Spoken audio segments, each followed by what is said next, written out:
Everybody look back in that corner at the far side of the room where it's real dark behind that chair.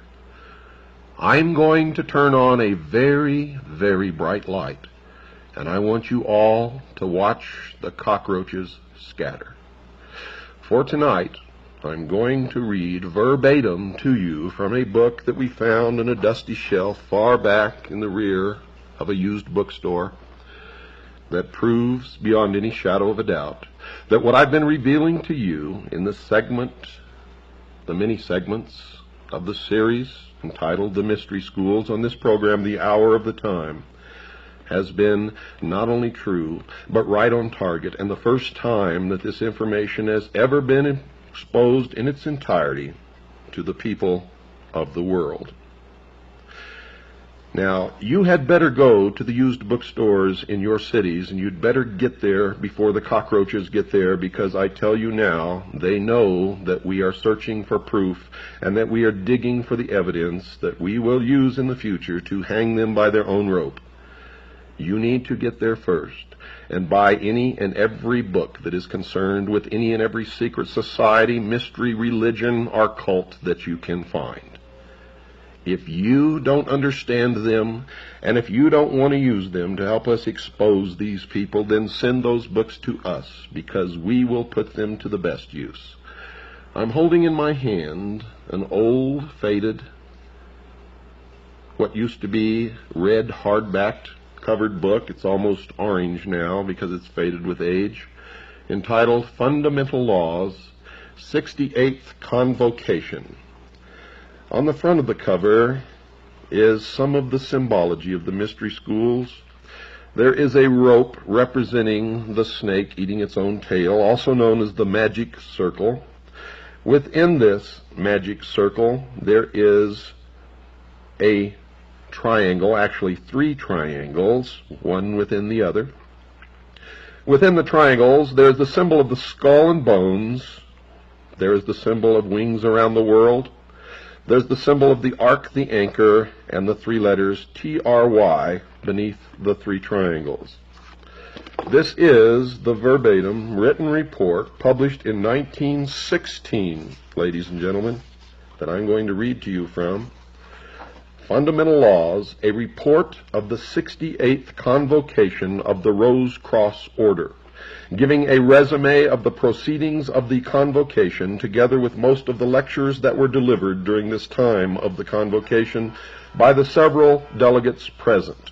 Also a report of the work of ancient initiation in the Grove of Osiris, as especially prepared for the occasion. Below that is the symbol of a triangle, with 3 stone steps representing the 3 degrees of initiation. Up on the top step is a cross, in the center of which is a rose. And beneath the triangle, again, the 3 letters TRY.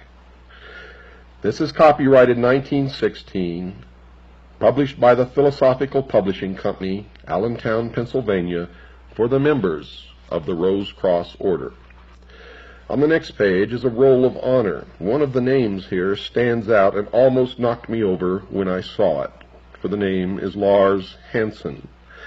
Now, it is not the Lars Hansen that we've discussed on this show, and we're going to look into it to find out if this was his father, or grandfather, or great-grandfather. Could have been either one of the 3.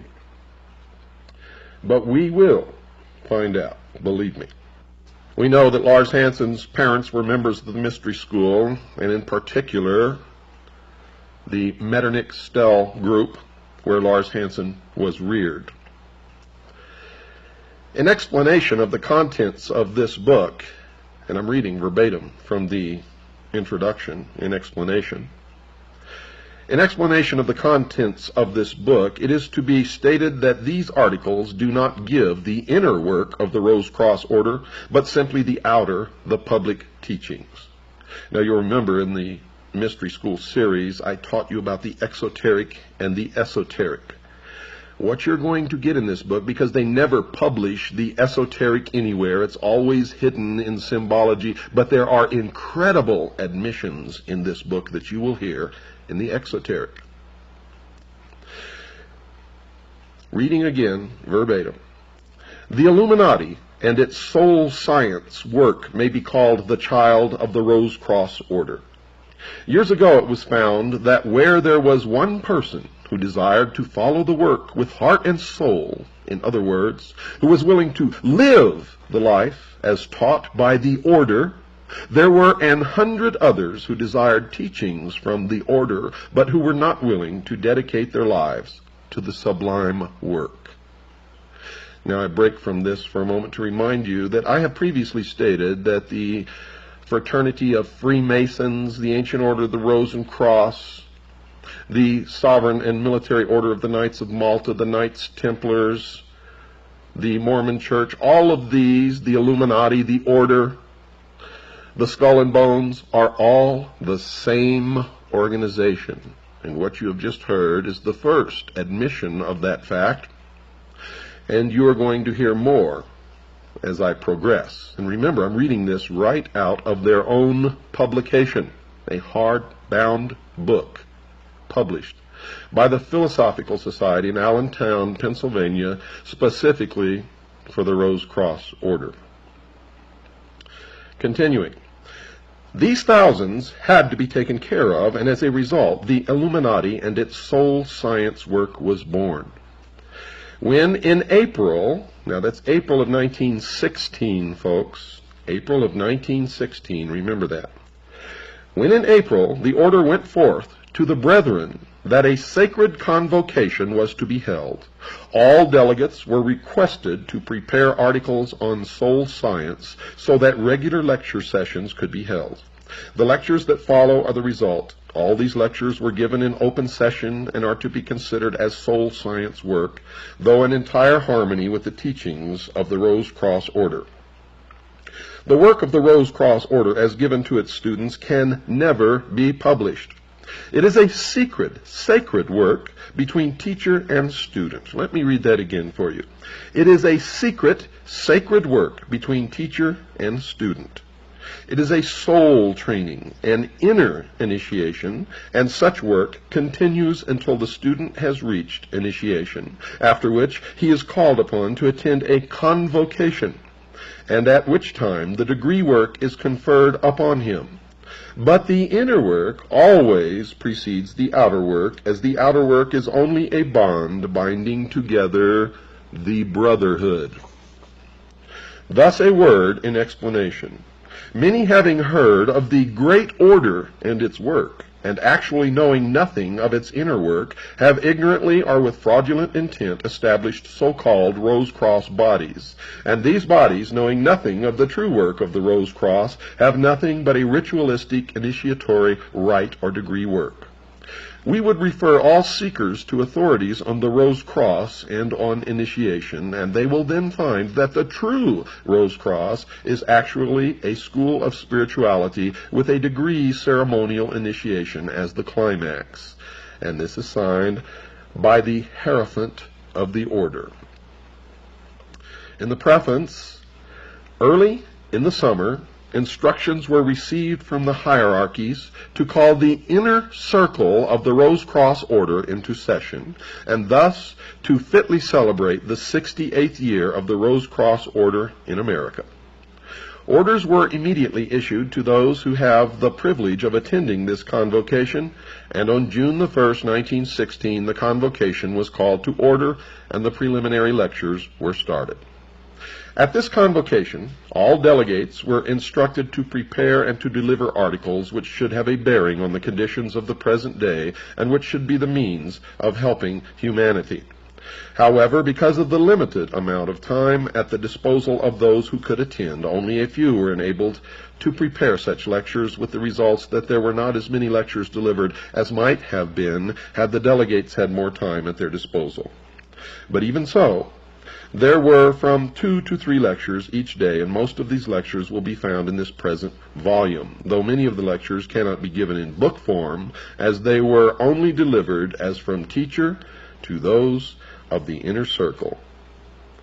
From the beginning of the month until the day of the 13th, there were lectures in the Assembly Hall, which had been built in 1910 for the express purpose of holding these yearly convocations. But on the 13th there were no lectures, as all of the day was required for making the preparations necessary in order that the ancient mysteries might be given to the delegates in a form of symbolism consisting of 3 degrees. I can do no better than to give the article prepared by Grace K. Morey of Buffalo, New York, the secretary of the Rose Cross Sacred College for the Buffalo, New York papers, and which appeared in the Buffalo Express, July 16th, 1916. This is entitled, Ancient Mysteries of Egypt Given in an Initiation of 3 Degrees. Pay close attention, folks, for what you're going to hear now confirms much of what I have been revealing to you in the series on the Hour of the Time known as the Mystery Schools.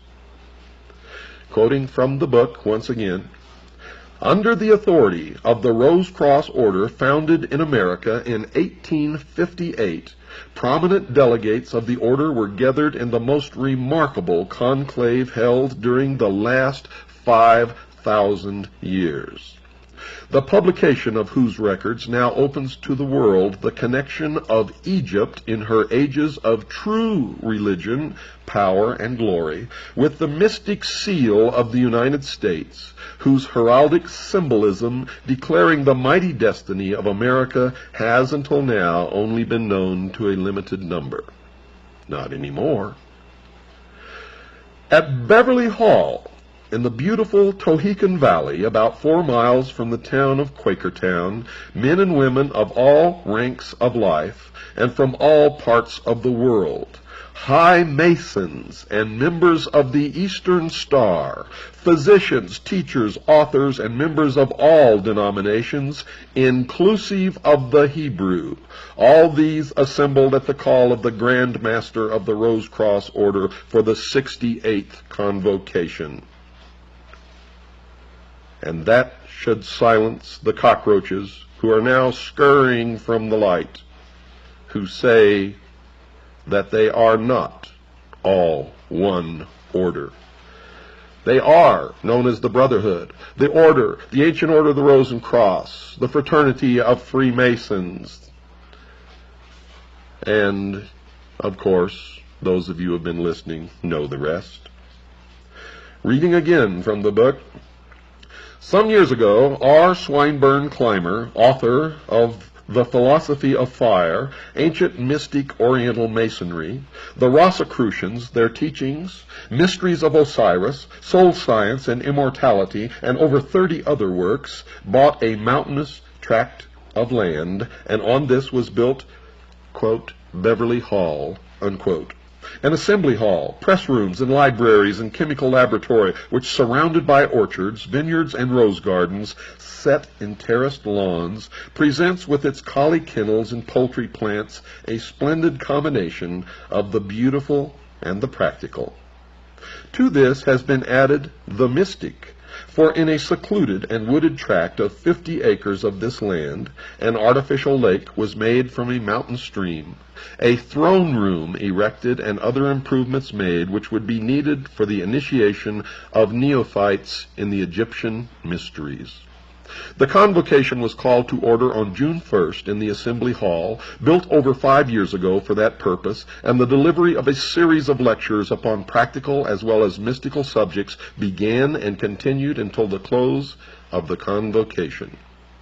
The delegates and teachers presented the lectures, which were followed by discussions upon the subjects of eugenics, scientific motherhood, code of ethics for the schools and home, spiritual Christianity, that's a joke, personal hygiene, diet and health, sin, authority and individuality, Jacob's ladder, initiation, reincarnation, soul development, the second coming of the Christ, and the mystic significance of the seal of the United States. In the time of Solomon, as in the time of the Egyptian priesthood, no ceremony was ever held unless the circle of Solomon, commonly called the sacred seal of Solomon, had been previously prepared. But since the fall of Egypt and of the Temple of Solomon, this seal has been practically unknown, except to a limited number of students of ancient religions and mysteries. Folks, the seal of Solomon is not the six-pointed star which is on the flag of Israel. It is not the seal of David or the star of David. It is not the seal of Solomon, as you will soon discover. During the first week in June, in the grove, especially prepared for the dramatization of the ancient mysteries of Osiris, the seal of Solomon, often called the magic circle, was especially built, and on June 11th, the dedication of the magic circle took place in the presence of the delegates of the Rose Cross Order, some of whom were natives of Germany, England, and Russia.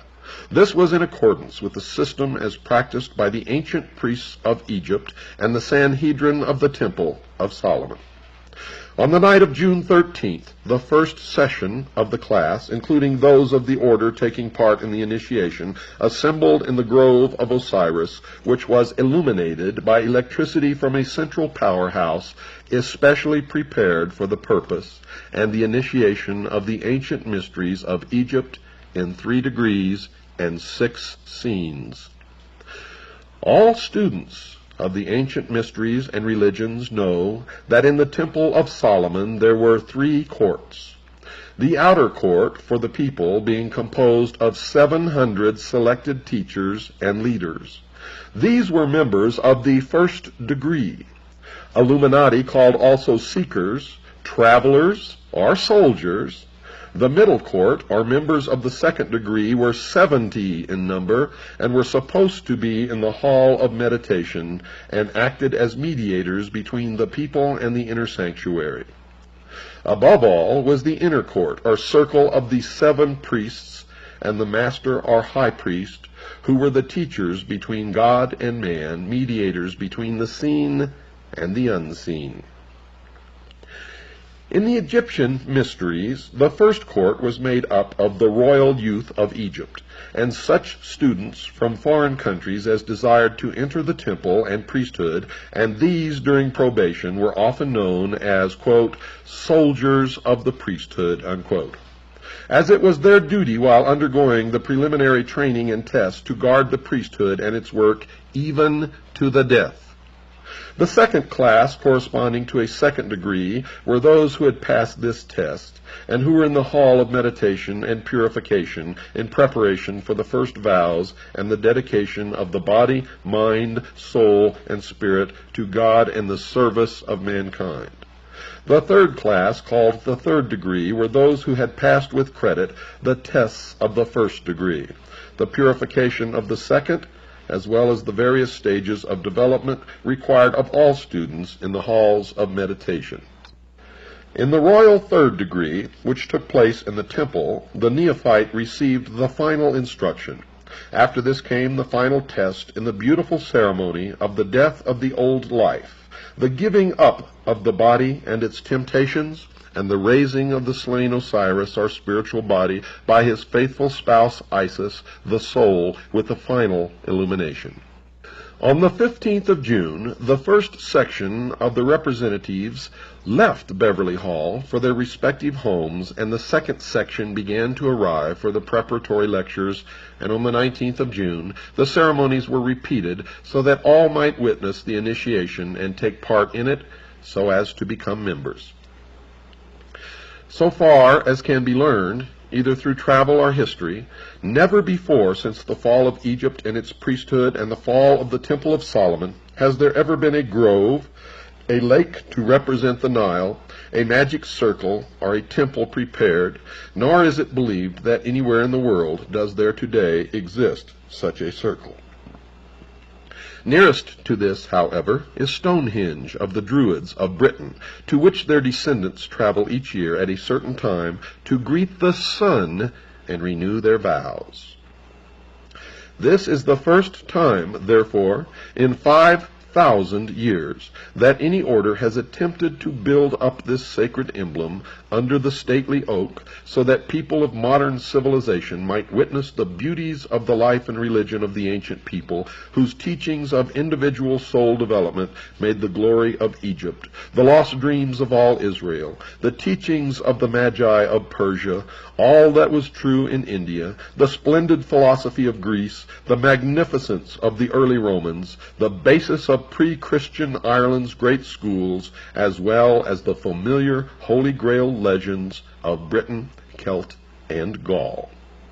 In this light of brotherhood of man and fatherhood of God was founded this great republic foretold by Virgil, upon whose seal is set the Egyptian pyramid, completed by the white stone of spiritual purification as the crown of the ages. It's time for our break, folks. Don't go away, for I'll be right back after this very short pause. In the winter, far beneath the snow, lies a seed that with the sun's love becomes the rose. Only those of you who have listened to the full series of broadcasts on the hour of the time of the mystery schools will understand exactly what that means, and you will know and have an entirely different understanding of that song, which is beautiful, to say the least, but does not convey the message that many of you have always thought you heard.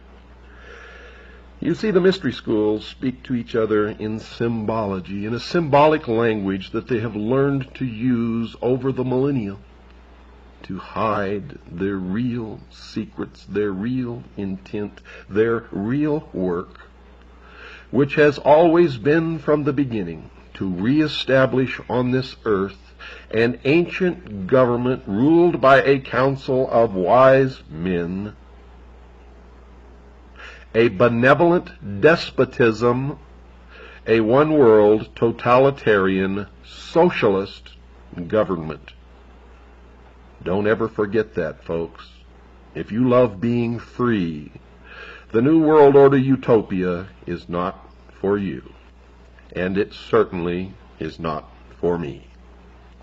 Continuing now from the book entitled Fundamental Laws, the publication of a report of the 68th Convocation of the Rose Cross Order, during which they admit the existence of the Illuminati, they admit the existence of the Order, they admit the existence of the Brotherhood, they admit that all of these secret organizations, including Freemasonry, are all the same organization, all working toward the same goal. An incredible admission printed in their own publication, a hardbound book found up on a dusty shelf way back in the rear corner of an old used bookstore.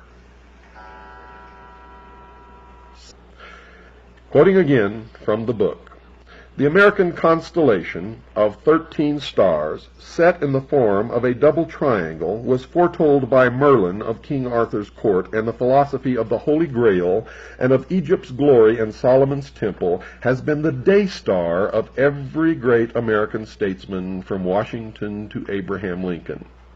Now, if you've been listening to this program, you know the day star is a reference to Lucifer, the light bringer, the angel of light, the morning star, also known as the son of the morning. After the ceremonies in the grove, there was given in the dining room of Beverly Hall at midnight a feast of the gods, at which neither meat nor spices formed part of the menu, but only fruits, nuts, and other products of sun-kissed foods. And that should tell you something about sun-kissed oranges. The conclusion of the rites was held at sunrise in the grove with a musical communion service, at which nectar of roses distilled from the 30,000 roses blooming each June upon the lawns at Beverly Hall was served as emblematic of the wine of the soul, and for this service the rose bushes were planted several years ago. This is also from the book, folks. I wish that all the readers of this book might have been present at the preparation, at the building, and at the dedication of this ancient magic circle. Or I wish that I might be able to give a detailed description of these sublime ceremonies in this book. However, I cannot do this here, though I hope that in some future work I will be able to do so. Sufficient be it to say that when the stone, made out of cement by one of the brothers, was nearly finished, the dedication took place, and the emblems placed in the stone itself before it was completed were the American Beauty Rose in full bloom. This as a representation or symbol of the soul that has reached full illumination. The mystic ring. This was a solid gold ring belonging to one of the members present, upon which had been engraved the cross and the pentagram. All members of the Magi will know what this symbol stands for. The ring itself, as is known to the Magi, is a protecting agent against all evil or malignant influences when worn during any ceremonial or developing work. And the true magic mirror. This is an emblem of the soul, which when fully developed will act as a mirror to the universe, wherein may be wisdom and truth. Lastly, a complete copy of the private textbook entitled, quote, Ritualistic Occultism, unquote, which contains the ceremonies as made use of by the Magi. And 4 of these ceremonials were made use of by 4 of the Magi in the dedication of the magic circle. When all of this had taken place, the stone was completed, and then later in the day the characters were engraved upon the stone by the brother who had completed the stone. Of the midnight feast to the gods, and of the morning services which took place in the grove, it is not lawful for me to speak at this time. But it is my sincere prayer that all who are enrolled in the sacred schools may someday be present with us and witness these sublime ceremonies, especially as they are conferred in the spring of the year. In the spring of the year. Arrangements were made by the delegates present through voluntary contributions to either buy another large grove, or if that is found impracticable, to build a much larger hall in the Grove of Osiris, so that advanced ceremonies may be held the coming spring at the 69th convocation of the Rose Cross Order. Now I'm going to reveal something to you that I have never told you before on this program. I've been working up to it, and now is the time to tell you before I read from the next section of this book. For then you will understand what has been happening in the last 50 years and what is happening now. It was Harry Truman, a 33rd degree Freemason, who signed the United Nations Treaty, who pushed through and signed the United Nations Participation Act. It was also Harry Truman, a 33rd degree Freemason, operating in concert with Wild Bill Donovan, the head of the OSS, a member of the Sovereign and Military Order of the Knights of Malta and of the Order of the Knights Templar, who created the National Security Act, pushed it through Congress. Harry Truman signed it. It created the umbrella of national security, a curtain of secrecy. It created the Central Intelligence Agency, and behind this curtain of secrecy, the secret societies have been working to destroy the sovereignty of all nations and bring about a one-world totalitarian socialist government. And folks, all of the bugaboo enemies that you've been afraid of all your life were never enemies at all. For these were deceptions, manipulations.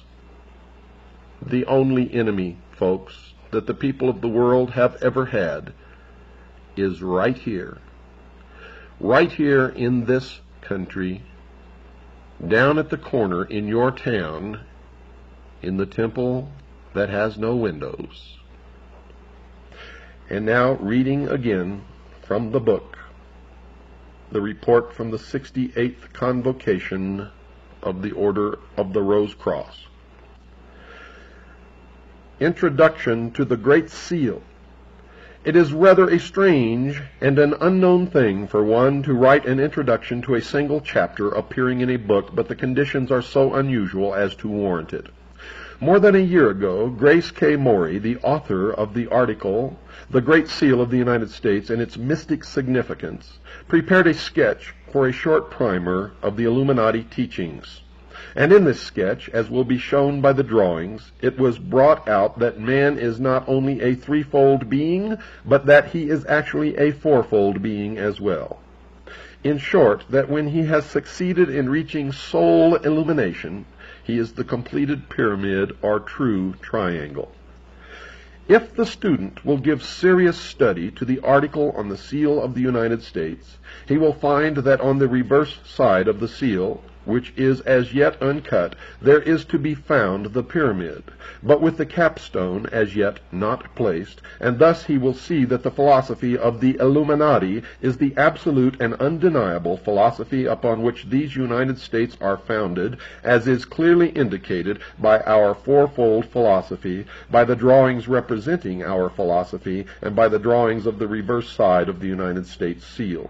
And thus it would appear that the unseen hierarchies which shaped the foundation of the great republic which must some day rule the world are the same hierarchies which gave us the soul science philosophy as taught by the Illuminati. And now you know why what has happened in this country has happened, and you now know why what is happening today is happening, and you now know why on the reverse of the Great Seal of the United States are the words Novus Ordo Seclorum, which literally translated means the new order of the ages, also known, ladies and gentlemen, as the New World Order. But I won't let you rest with that shock.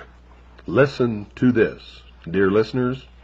Hold on to your chairs, because the incredible admission that is coming to you right out of the pages of this book is going to knock you flat. Reading again from the book. And thus it would appear that the unseen hierarchies which shape the foundation of the great republic which must someday rule the world are the same hierarchies which gave us the soul science philosophy as taught by the Illuminati. And now let us look into the future, not far, but just beyond the line. We find that scholars condemn the design of the reverse side of the United States seal, that it has never been cut, but has remained hidden as though it were something to be ashamed of.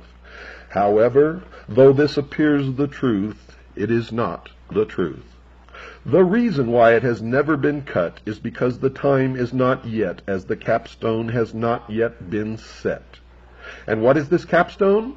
My reader, prepare for a shock. When Atlantis ruled the world, that which is now America was connected with Egypt by what is now Mexico, and in Mexico, in the territory of Yucatan, there is a pyramid in which the fire philosophers worshipped God as divine fire and life in like manner as did the initiates of Egypt, for the two were then one. America is not complete, and will not be complete, cannot be complete, until Mexico is again part of America as she was in the long ago. And when Mexico is once again a part of the United States, then will the capstone have been set on the pyramid, and the reverse side of the United States seal will be cut. Thus you will see that the soul science primer with its drawings is but the beginning of the article concerning the seal of the United States, while the article on body, mind, spirit, and soul is the final thereof. May it not be long until the Holy Pyramid shall be completed, and may it be completed without the shedding of blood.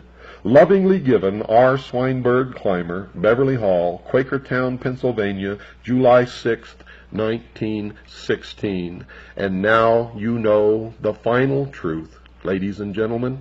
Now you know the purpose of the free trade agreements. Now you know the purpose of GATT and NAFTA. Now you know where we're headed. Now you know that the middle class in this country is doomed. Now you know that the New World Order is being brought about by the intelligence community and the secret societies whose headquarters are in the United States of America, just 13 blocks from the White House. Now you know, in the incredible admissions in their own writing in this book published by the Ancient Order of the Rose and Cross, now you know that the Illuminati is real, that Freemasonry is a part of the Illuminati, that the Rose and Cross is a part of the Illuminati, that they are also called the Order, the Brotherhood, that they also consist of the Knights Templars, they also consist of the Knights of Malta, and all of the other secret societies whose organizational structure is in the shape of a pyramid, with a few at the top who really know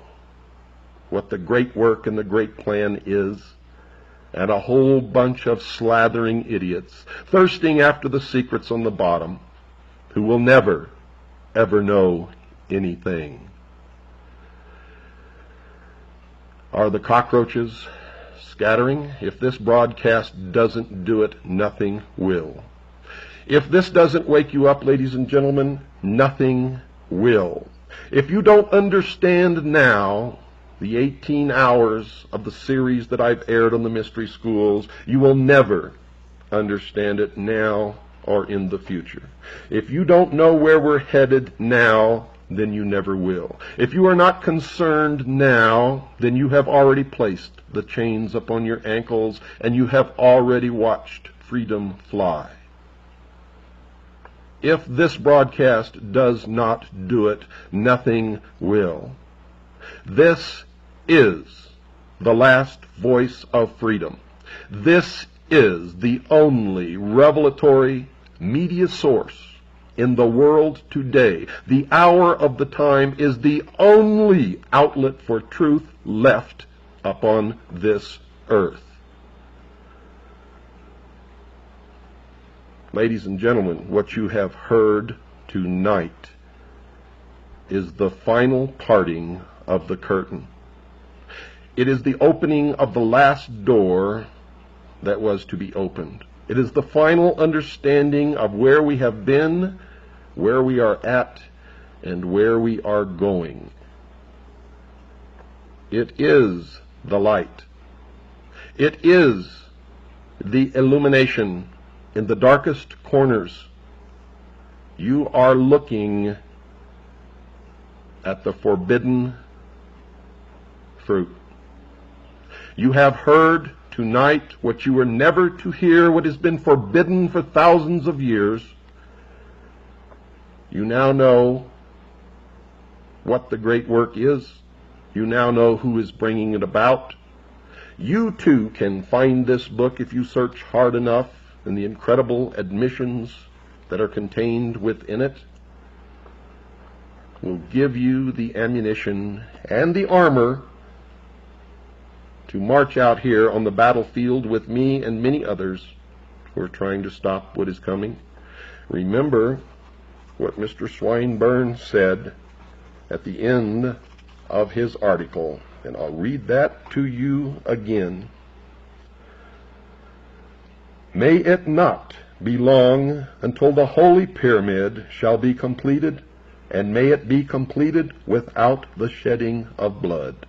Lovingly given, R. Swinburne, Clymer, Beverly Hall, Quakertown, Pennsylvania, July 6th, 1916. And I am telling you now, their goal is to destroy all other religions save theirs, destroy all existing nation-states save theirs, and shackle the mob, and that is you. Good night, dear listeners, and God bless you all.